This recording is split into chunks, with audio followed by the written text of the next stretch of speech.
Hey, what's up? Thank you for tuning in to the Business Life and Coffee Show. This week, we've got a special episode for you. We have a special guest who launched a new business and is pivoting in the midst of COVID-19. And I wanted to talk to him about why he made the pivot, what are some of the values and beliefs that he's holding on to in the midst of this time frame, and some of the tips that he can have for you about whether or not now is the time to actually go into business for yourself. But hey, we're in the midst of this coronavirus season, and I want to know, how are you doing? What's going on with you? What's the latest in your world? Are you still working? Are you working from home? Are you going into the office? Let me know. Shoot me a message on social media. It's Joey V Price HR on Twitter and Joey V Price HR on Instagram. And I want to just talk with you and see how things are going. A little bit about me and how things are going. I have had so many conversations over the past week prior to recording this episode, just about I don't know if it's healthy paranoia, but just the paranoia that exists as an entrepreneur in the midst of COVID-19. You never know if a client is going to pull back. You never know if clients are going to need more of your services. You never know if the well of opportunities are going to dry up. But as an entrepreneur, you're just wired and ingrained to put your best foot forward each day and see what the day has to offer and what opportunities it has to bring. And whatever challenges present themselves, you just take a beat, suck it up, figure out what you need to do to pivot, and move forward in the direction of your dreams. And that's all that we can do at this point. So no matter how your business is doing at this point, whether you're thriving, whether you're surviving, or whether, you're on the sidelines now, just know I'm rooting for you, and I really want to see you win. And I hope that you're able to take advantage of some of the opportunities that the federal government has provided. If you have any questions about the PPP or the CARES Act or the Family First Corona Response Act, we have a course on our website. That's courses.jumpstart-hr.com, where we will show you everything you need to know about navigating those opportunities and employer responsibilities. So without further ado, we're going to hop into this commercial break and get right into Coffee Shop Q&A with our very special guest. Jumpstart HR is changing the face of the HR industry with their outsourcing, project consulting, and phone support, enabling startups and small businesses to outsource their HR needs from anywhere in the U.S., from new business and legal compliance to employee performance management and outplacement services. Within the business community, Jumpstart HR is a trusted and reliable service. In fact, companies like Forbes, HR.com, and Inc. magazine have all featured Jumpstart HR for their easy-to-use, hourly, monthly, and on-call support that is tailored specifically to each client's needs. This saves clients like you a lot of time and money. To learn more, schedule your free HR evaluation today at jumpstart-hr.com/contact. Hey, so welcome back to this Coffee Shop Q&A segment on this episode of the Business Life and Coffee Show. I'm joined by a very special guest this time, Marc Alifanz of Alifanz HR Law and Consulting. I met Marc recently in the midst of this whole coronavirus COVID-19 situation, and his podcast, which I want him to share more about. I was on his show. So Marc, could you say hello, introduce yourself, who you are, and why you're on this show? Yes. First, thanks for having me on. This is, I've been having you on our podcast to start out was fantastic. It was a great way to get to know you. And so I am so thankful that you're returning the favor, and love what you're doing in the space. And I've listened to a lot of episodes of your podcast, and you've really got it wired. And I love listening to it. And I think it fills a really important role in the HR and business space. My podcast is the Hostile Work Environment Podcast. I run that with Kate Bischoff, who, like myself, is an employment attorney. And what we're trying to do is bring employment law to HR in an accessible and fun way. So what gets lost in so much that's out there is that every case, everything that drives what the law becomes is based on a story. Something happened to somebody.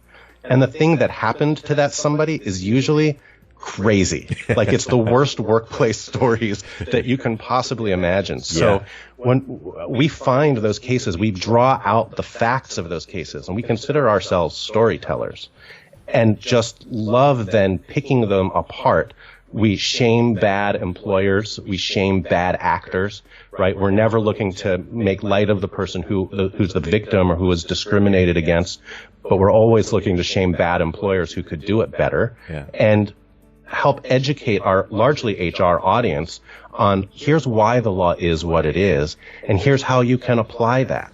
So we're trying to be educators and trying to do it in a really fun, accessible sort of way. For myself, I've been an employment lawyer almost 20 years. I've worked at big firms on the East Coast. I'm based in Portland, Oregon now. I've worked in-house at large companies. I've been on my own. I'm on my own again now. I'm just going back out solo. So Alifanz HR Law and Consulting is pretty brand new.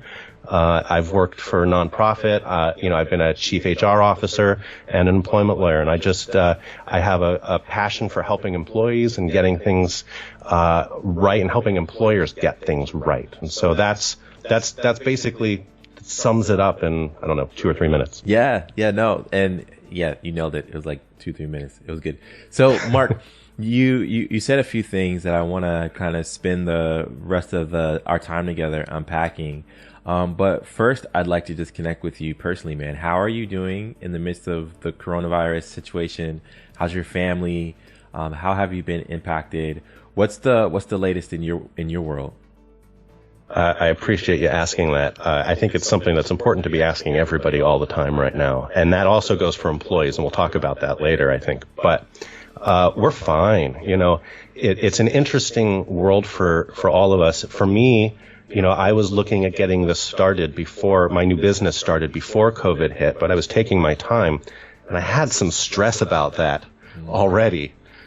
And this just adds like a marginal layer of increased stress for me. I'm already a bit of a homebody. Like, I like to get out and see friends and do stuff, but I was already about to be working from home. Now I just have my wife and kids are here with me all day, as well, which brings with it some distinct positives and distinct negatives in terms of productivity, at least on the negative side. But it hasn't upended my world as much as many others. And I live in a beautiful place. I can still go out for walks. And you see me on the video right now. The sun is shining in through the window, which is so unusual for April in Portland.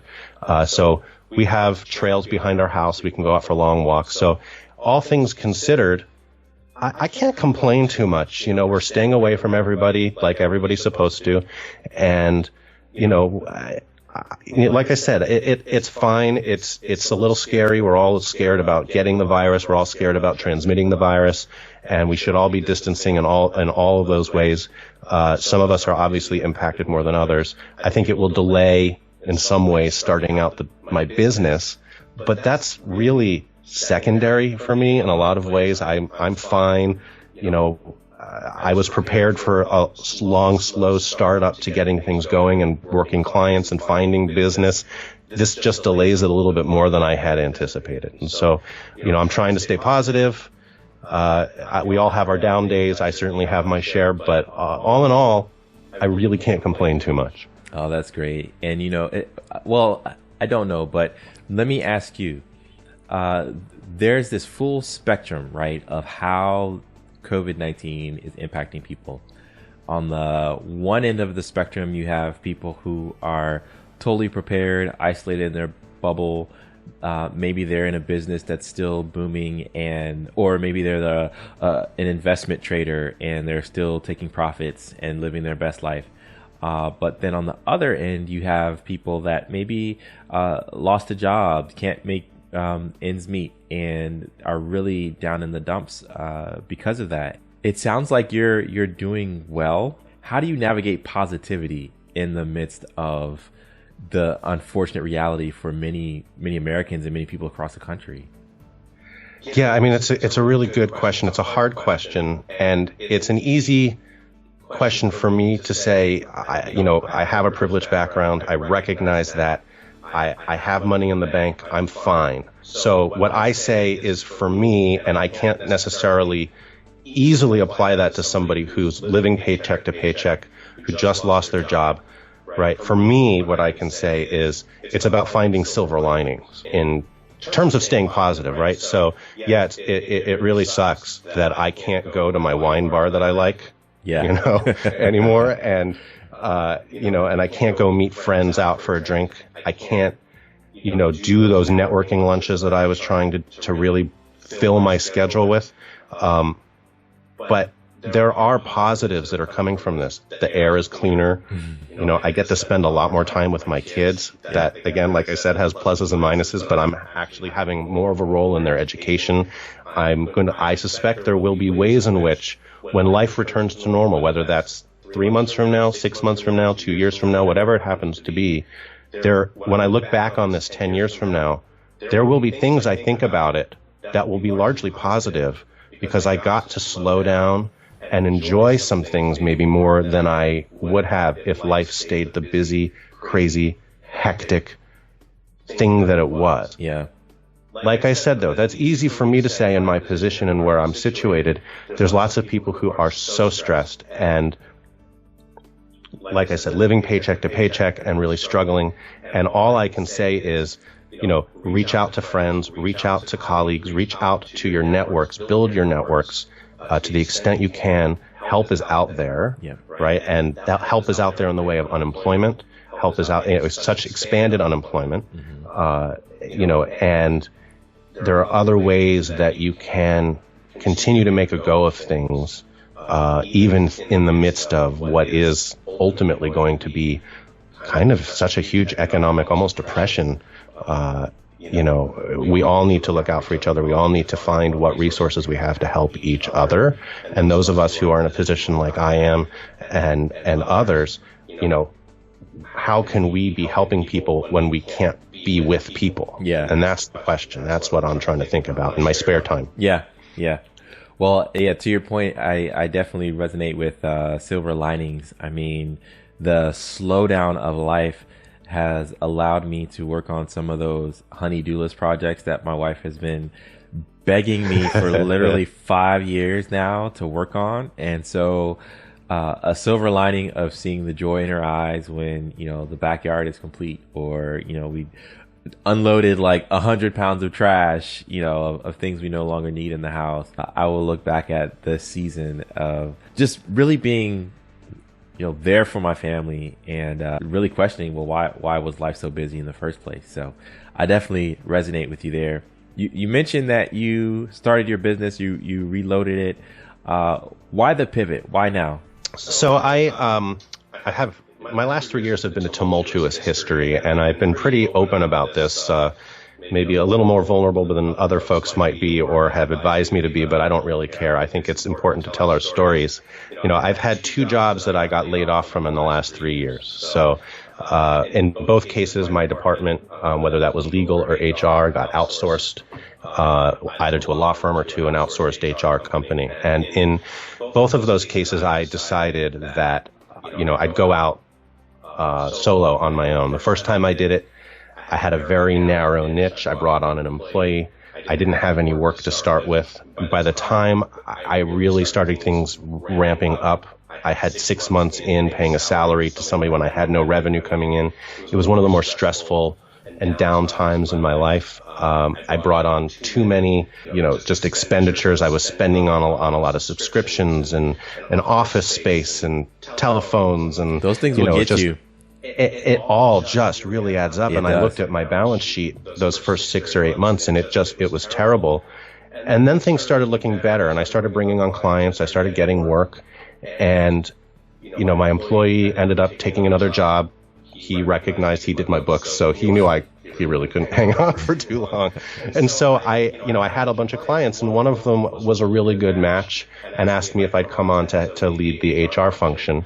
And so I was there for 1.5 years, and in the end, it didn't really end up being a great match. And that's something that I think all HR people can learn from, and all professionals can learn from. Like, it's okay if it's not a great match. And in the end, they outsourced my department. It didn't come as a huge surprise to me because it was a little bit of like oil and water. We weren't philosophically aligning. We weren't being open for each other. And so coming back out of that now, even before COVID hit, I was thinking, so I have skills I bring to the table. Where are they best served? And even though I have some PTSD from the last time I went solo, I'm really excited to come back out and try it again. And this time I'm doing it from home. I'm keeping my liabilities low. So, obviously I've got insurance, I've got to pay for my bar dues and my bar memberships. And I have expenses that I have to take on, but I'm doing it a lot leaner. I have a lot of runway. I have clients from last time. I'm finding work already, even though I'm just starting to get out there. And so I'm feeling a lot more confident and happy about it. And in the end, I think it lets me, for as many organizations as I can find, bring the skills and legal background that I have and business background that I have, because I have 5+ years at a large organization as the head employment counsel there, to help recognize how do you navigate legal employment and HR risk when you have business objectives that don't necessarily align with that risk, and how do you maneuver your way between those two things. And I look at myself as a risk adjuster. I look at myself as somebody who can advise companies on, here's what might happen if. You get to make that call. I'm not here to tell you what to do. I'm here to tell you what your risk is if you do that. And maybe I can help you come up with a way to still achieve that business end. Yeah. And minimize the risk. Yeah. And that's where I like to think I bring value, training and getting to understand, you can lower risk through training managers. That's one of the best ways to do it, and sink your time and energy in that, right? So there's I could go on, and I'm not going to, because it's not that long a podcast, but that's what I bring. I have passion. I bring that to the table, and helping to solve problems is just where I like spending my time. And this is the right match for that. Yeah. So, Marc, there are people listening to this podcast now whose life may have been turned entirely upside down with either being laid off or furloughed, or even being an entrepreneur and work drying up. If someone is in the shoes that you were in when you had to make the decision to start out again, would you say entrepreneurship is a path that everyone should pursue? Or what qualifications would you have people assess about themselves before taking that risk and striking out on their own? It's not for everyone.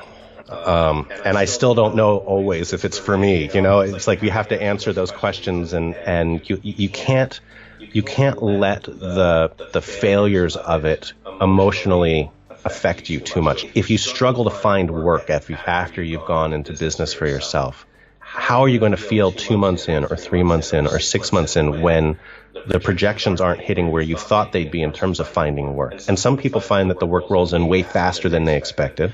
And for some, it's way slower. And a lot of it's luck. A lot of it's just being in the right place at the right time. But it can go either way. And so you have to be okay with a bit of uncertainty, especially when you're starting out. And one of the things I talk about, and this was so true the last time I did this, you might find that client or that thing that generates a ton of billable hours and work for you. And maybe you have this great week and you bill 40 hours of billable time one week, right? And however that translates to whatever business you might be starting, right? You find that work, and then you get 3 calls that week saying, I need you to do this thing for me. I need you, in my world, I need you to do an investigation for me. Right? And I'm like, okay, well, I'm booked up today and tomorrow. How does Monday sound? Oh no, that's too late. Well, I'm available Monday. I'd love to get out there and start interviewing. No, we'll find someone else. Thanks. And then Monday comes and you're sitting there and you've got nothing to do. Yeah. So it's a roller coaster. It can be a roller coaster of how do you project out how you're doing? How do you look at your overall, right? Just kind of balance of work. When one week you might work 80 hours and the next week you might work 0. And especially at the beginning, it's feast or famine, and you have to be okay with that. And I'm more okay with it this time around, just knowing to expect it than I was the first time I tried doing this. Yeah. And I was by no means not successful the first time. I was doing great by the time I took my most recent job, but this time I know it, I'm ready for it, and I can feel a little more balanced about it. Yeah. You have to have that ability to let things roll off you if you're going to go into business for yourself. Yeah, I agree. You have to develop almost an iron stomach for all of the risk that you take on. And, right. You've got to know when to bend. You've got to know when to stand firm. And you may not get all of those decisions right the very first time or the third time or the fifth time. But you will make mistakes. You will make mistakes. Yes, you will. And so, yeah, I would agree with you. It's not for everyone, but if it is for you, I think that now is a great time to lean in, because here's what I've experienced. I started my business in 2011, which was the heels of another recession. And I just started the business because I knew this is what I wanted to do. I had gotten laid off from the opportunity that I was at for a number of reasons. But I was like, there's no better time, because if you can thrive in the pit of chaos and when people aren't spending as much, and you can get your bearings about you, then you will likely flourish or survive or thrive when things are better. So if it is for you, I say start now. You don't have to go all in, but definitely get the website, get your marketing stuff out there, start trying to get customers, get your accounting set up, and just go for it. The way I look at it in part is, there's so many resources out there that each state can provide. Small business associations. In Oregon here, we have great small business office through our unemployment division that can really help. And even if you're on unemployment, there's programs that if you start your own business, you can continue to receive your unemployment for the full length of the unemployment, and it's not even deducted by your earnings. You get to continue. So you should look into programs like that. How can you get assistance to get started? And there's plenty of it out there, notwithstanding that a lot of employment departments are overwhelmed right now, so maybe you don't get a response all that fast. But, if it's a question for me between, it's really interesting, right? Because I sat here and I saw COVID hitting just as I was about to start, and I was like, well, should I delay for a bit? Should I wait this out for a little bit? No, well, right. You ask yourself that question, but even if it delays your ability to find as much work as you might have otherwise, it's still, right, 5 hours billed in a week for me is still far better than zero. Exactly. Right? And so there's nothing to lose right now from trying, if you have the kind of, willingness to put yourself out there and try. And you don't want to be too salesy. I hate too salesy, but you can put yourself out there as somebody who has something to provide, build up your network. People will come to you over time. It takes a while to build it up, but why not start now? It's not like, if you're laid off and you're at home.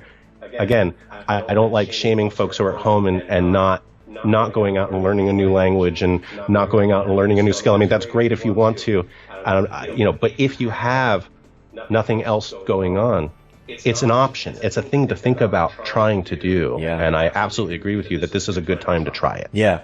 Even in the midst of still having a relatively stable workload, I am picking up the phone. I'm scheduling, time to chat with people and get to know them over Skype. People that have been on my radar, and I'm like, well, let me just see if it's, the time to introduce myself and say, hey, it doesn't hurt to schedule some Skype calls or some video calls and just get to know people, because I often say it's not what you know or who you know, it's who knows what you can do. And so you want to make sure that you are getting out there. As we kind of bring this to a close, Marc, what are some of the life lessons or nuggets that you're leaning on through this season that you might want to share and inspire people that are listening to the show or watching the show?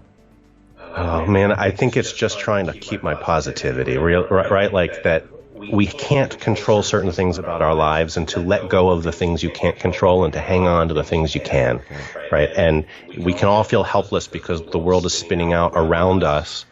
Again, easy to say, hard to do, but that's where I'm spending my energy and my focus. And how can I help others try to navigate it? For me, that's through business, and that's through trying to be out there with my podcast, with my services that I'm trying to provide. How can I help businesses and HR professionals help the most people that they can in a time when a lot of them are like, I'm really not sure if I can hold on to these employees. Yeah. Right. So having and reinforcing all of those same, like, for example, HR, tropes that you hear, right? So put the human back in HR. Well, now that's more important than ever. More important right? than ever. Absolutely. Great. Having great communication, talking to more people, whether that's for your business, whether you're in HR, whatever it happens to be, connecting with people through Skype, or Zoom chats and connecting with old friends. All of those things help normalize a totally not normal situation. And so those are things you can control. Who are you talking to? How are you talking to them? Right? And try to allow yourself to let go of some of the things you can't control. And it really, we're helpless in a lot of ways through all of our lives. I think we have illusions of control in lots of things that we don't actually have control over. But, this is one of those times to really think about that and say, you know what? I can't control when I can go back out to that restaurant. I can't control that other people are losing their jobs in this situation. Of course they are. Yeah. What I can do is try to minimize that for myself and for others in whatever ways I can. And those are things I can grasp onto and help actually influence and control, even if it's just a small bit. Well, you heard it, listener. These are some nuggets that'll help you get through. They're helping Marc get through this time. Marc, how can people reach you? Give us your social handles. Drop your podcast again. What's your company website? Let people know how they can continue the conversation with you and why they should continue the conversation with you.